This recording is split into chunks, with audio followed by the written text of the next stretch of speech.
तो दोस्तों आज एक बहुत ही इंटरेस्टिंग टॉपिक को डिस्कस करेंगे जिसको हम बोलते हैं मल्टीटास्किंग। देखिए जब भी हमारा एग्जाम पास आता है हम सब लोग मल्टीटास्किंग की तरफ भागते हैं कि सब चीज़ों को एक साथ पढ़ें। क्वांट्स को भी पकड़ लो, रीजनिंग को भी पकड़ लो, इंग्लिश को भी पकड़ लो, करंट अफेयर्स को भी पकड़ लो। ठीक है ना। और वहाँ पे हमें लग रहा है कि हमें अपने लिए बहुत बड़ा फायदा करवा रहे हैं कि सब चीज़ें कर रहे हैं तो कहीं ना कहीं सब चीज़ें मेरे साथ रहेंगी, मेरे को याद रहेंगी। बट वो नहीं होती है, है ना। और मुझे पहले तो ये बताना कि आपको लग रहा है वाकई कि यार ये बहुत बड़ा इशू है, लगता है सर ये चीज़ तो हमेशा होती है सर, कैसे ठीक करें। तो उसी के बारे में दोस्तों मैं जब ये थॉट पढ़ रहा था जो दीपक चोपड़ा जी ने लिखा है कि मल्टीटास्किंग से हो क्या रहा है, एक्चुअली मेरे को इससे जो हम जिसको सॉल्यूशन समझ रहे हैं उससे प्रॉब्लम क्या हो रही है। सबसे पहली बात है हमारी अटेंशन ही डिवाइड हो जाती है। इससे हमें कंफ्यूजन हमारा बढ़ता है और अल्टीमेटली क्या होता है, फोकस हो नहीं पा रहा है। और फिर 2-3 दिन बाद ये लगता है कि यार कुछ हुआ ही नहीं है सर, समझ ही कुछ नहीं आ रहा है। तो इस चीज को आप कैसे स्ट्रक्चर्ड वे में लेके आ सकते हैं या कैसे बेटर कर सकते हैं दोस्तों, उसके बारे में डिस्कस करते हैं। देखिए सबसे पहली बात है दोस्तों, आप जब भी अपने एग्जामिनेशन की प्रिपरेशन करते हैं चाहे आप जितने मर्जी दिन पहले प्रिपेयर कीजिए, बट अपने आप को एक प्रॉपर डेडिकेटेड टाइम स्लॉट दीजिए हर स्पेसिफिक सब्जेक्ट को। जैसे अगर अब मैं बात करूं तो आपका एसबीआई पीओ का प्रीलिम्स आने वाला है, क्वांट रीजनिंग और इंग्लिश ही प्राइम फोकस होगा।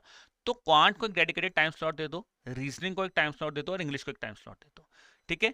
अगर आप आईबीपीएस पीओ की तैयारी करें तो ऑब्वियसली यहाँ पे आप एक टाइम स्लॉट थोड़ा सा करंट अफेयर्स को भी दे सकते हैं ताकि आपका करंट अफेयर ज्यादा पीछे ना रहे। अब जब हम करंट अफेयर्स की बात करें दोस्तों तो वहां पे भी आप बोलोगे सर बहुत मल्टीटास्किंग होते हैं बिकॉज बहुत ज्यादा different different set of news हम पढ़ते हैं दोस्तों।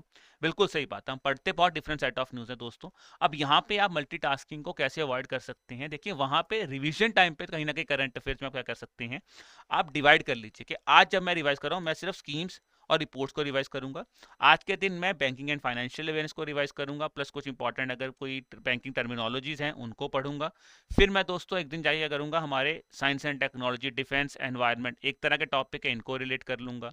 एक दिन मुझे आरबीआई के सर्कुलर्स पढ़ने हैं, मैं आईबीपीएस पीओ की तैयारी कर रहा हूँ तो मैं आरबीआई के सर्कुलर्स पे फोकस कर लूंगा।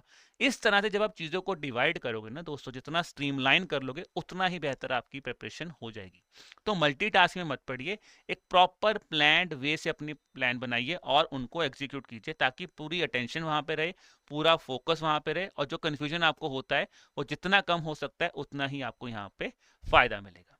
उम्मीद कर रहा हूँ दोस्तों ये वीडियो आपको पसंद आया होगा। बाकी इसी तरह की और जानकारी लेने के लिए आप हमारे बैंकिंग चैनल के साथ जुड़ सकते हैं दोस्तों, प्लस हमारे बैंकिंग एग्जाम महापैक कोर्स के साथ भी जुड़ सकते हैं ताकि जहाँ पे आपको क्यूआरई के लिए कंसेप्ट क्लासेस दी जा रही हैं।